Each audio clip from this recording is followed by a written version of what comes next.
Primeiro motivo pelo qual eu creio que a igreja não passará pela grande tribulação. Muitos pós-tribulacionistas afirmam que a visão pré-tribulacionista é uma escola recente. Antes de tudo, nós precisamos entender algo importante. O estudo escatológico, ele é progressivo. Uma informação importante que eu gostaria de deixar para você é que no ano 313, Constantino deu liberdade ao cristianismo no Império Romano, que até então ele era perseguido. E logo após esse evento, Teodósio ele irá declarar que o cristianismo é agora a igreja ou a nova religião do Império Romano. E nós sabemos que esta igreja era a igreja católica romana. Então, do ano 300 até o ano 1500, aproximadamente, quem dominou o cristianismo foi a igreja católica, não nos deixando tantos documentos relevantes com respeito aos fins dos tempos. Então, agora no ano de 1517, e esse é o período que de fato nos interessa, quando iniciou a Reforma Protestante através do homem de Deus, Martinho Lutero, onde ele vai pregar agora na porta da igreja lá na Alemanha as 95 teses. Gerard Way, no seu livro A História da Igreja, um livro muito relevante, ele deixou algo muito interessante escrito. Ele disse: nem Lutero, nem Calvino, nas suas obras, eles deram atenção aos fins dos tempos, aos estudos de escatologia. Então nós percebemos que muitos pós-tribulacionistas, eu acredito que desinformados, eles acabam afirmando algo que nem mesmo eles conhecem. Quando eles dizem que a escola do pré-tribulacionismo é uma escola de interpretação recente. E eu posso dizer que afirmar isso é não conhecer a história da igreja, e eu quero crer que isso não é maldade, mas é desinformação e é ignorância. Então, é muito importante nós entendermos que nem uma escola de interpretação com respeito aos fins dos tempos, com respeito à escatologia, elas têm mais de 500 anos. Até porque os próprios reformadores, eles não quiseram dedicar tempo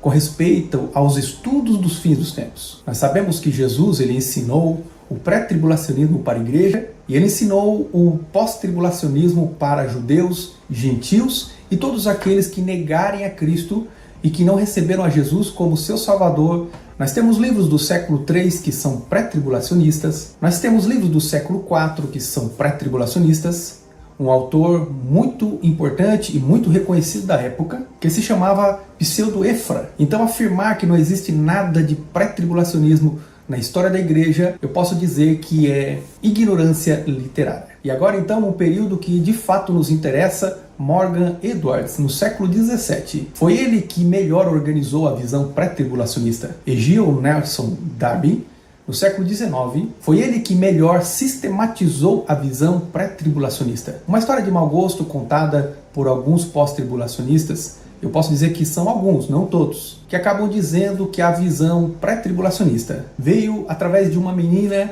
chamada Margaret MacDonald, onde ela afirma dizendo que teve uma visão, e na visão dela somente os crentes espirituais seriam arrebatados. E ela disse, somente quem visse um sinal secreto no final da grande tribulação seria arrebatado. Na verdade, ela era pós-tribulacionista, mas naquele período eles acharam que ela era pré-tribulacionista. Agora muitos pós-tribulacionistas acabam associando a visão de Margaret MacDonald com a visão de John Nelson Darby. Nós sabemos que existem muitos materiais que falam com respeito a este assunto e eles estão em inglês. Infelizmente, muitos pós-tribulacionistas acabam não fazendo o dever de casa, até porque o próprio teólogo John Nelson Darby, ele irá declarar algo importante. Eu acredito que a visão desta menina é uma visão demoníaca, e ele achava que a visão e a profecia dela era diabólica, que ela estava sendo usada por um espírito maligno. Infelizmente, muitos pós-tribulacionistas acabam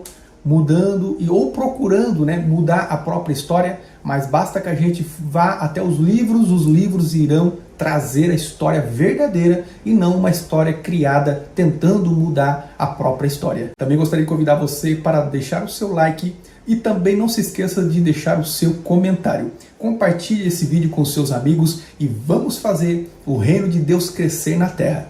Que Deus abençoe. Então, vamos lá. Segundo motivo pela qual eu creio e eu entendo que nós não passaremos pela grande tribulação. Na Bíblia nós encontraremos 3 povos proféticos. Quais são eles, Pastor Joel? Gentios, judeus e igreja. Mas aonde é que fala sobre isso na palavra de Deus, pastor Joel? 1 Coríntios capítulo 10 e versículo 32. Aqui nós iremos encontrar 3 povos distintos: judeus, gentios e igreja. Quando a Bíblia fala de arrebatamento, a Bíblia está se referindo à igreja. Quando a Bíblia fala de grande tribulação, ela está se referindo a judeus, israelitas, gentios e aqueles que não receberam a Jesus. A igreja hoje recebeu a Jesus. Israel e os gentios, eles não receberam a Jesus. Existe um plano que foi determinado por Deus para gentios e Israel, e existe um outro plano que foi determinado por Deus para a sua igreja. Terceiro motivo pelo qual a igreja não passará pela grande tribulação. No livro de Apocalipse nós iremos encontrar algumas subdivisões. Do capítulo 1 até o capítulo 3 nós vamos encontrar muitas das vezes a igreja sendo mencionada na palavra de Deus. No capítulo 4, capítulo 5, nós encontraremos já a igreja que foi arrebatada e nesse momento profético a igreja já está com Cristo. E do capítulo 6 até o capítulo 18, nós vemos aqui então o período da grande tribulação e não encontraremos nada referente à igreja. Então aqui nós entendemos que a igreja não estará aqui no período dos 7 anos de grande tribulação, no período tribulacional. Então agora no capítulo 19 nós iremos ver Cristo que volta com os seus santos, com a sua igreja, que já estará coroada, vitoriosa e galardoada. E do capítulo 19 até o capítulo 22 nós encontraremos novamente menção à igreja juntamente com Cristo. E por esse motivo, então, nós cremos que a igreja não passará pela grande tribulação, pois Jesus irá arrebatar a sua igreja antes da grande tribulação. Quarto motivo pela qual a igreja não passará pela grande tribulação. Jesus disse: vigie e ore, para que vocês escapem de tudo aquilo que está por vir. Naturalmente que o Senhor Jesus aqui ele estava falando do contexto da grande tribulação. Lucas capítulo 21, versículo 36. Portanto, fiquem vigiando e orem sempre, a fim de poderem escapar de tudo aquilo que está para acontecer, a fim de poderem estar de pé diante do Filho do Homem quando ele vier. Ou seja, aqui o Senhor Jesus estava dizendo que a gente precisa ter uma vida de oração, de vigilância, para que quando ele vier, ele possa nos encontrar prontos para sermos arrebatados juntos com ele. Até porque Deus não nos escolheu para sofrermos o castigo da sua ira. 1 Tessalonicenses capítulo 5, versículo 9. Porque Deus não nos escolheu para sofrermos o castigo da sua ira, mas para nos dar salvação por meio de nosso Senhor e Salvador Jesus Cristo. Resumindo tudo isso, o Senhor Jesus disse para a gente orar e vigiar, para a gente poder escapar da grande tribulação que está para vir. Até porque o Senhor não nos escolheu para sofrermos o castigo da sua ira ou seu juízo, mas Ele nos escolheu para nos salvar. Quinto motivo pela qual a igreja não passará pela grande tribulação. Os pós-tribulacionistas afirmam dizendo que a igreja sempre passou por lutas e provações e por isso Deus permitirá que a igreja passe pela grande tribulação. Porém, o que a Bíblia diz é que todas as vezes que Deus derramou a sua ira,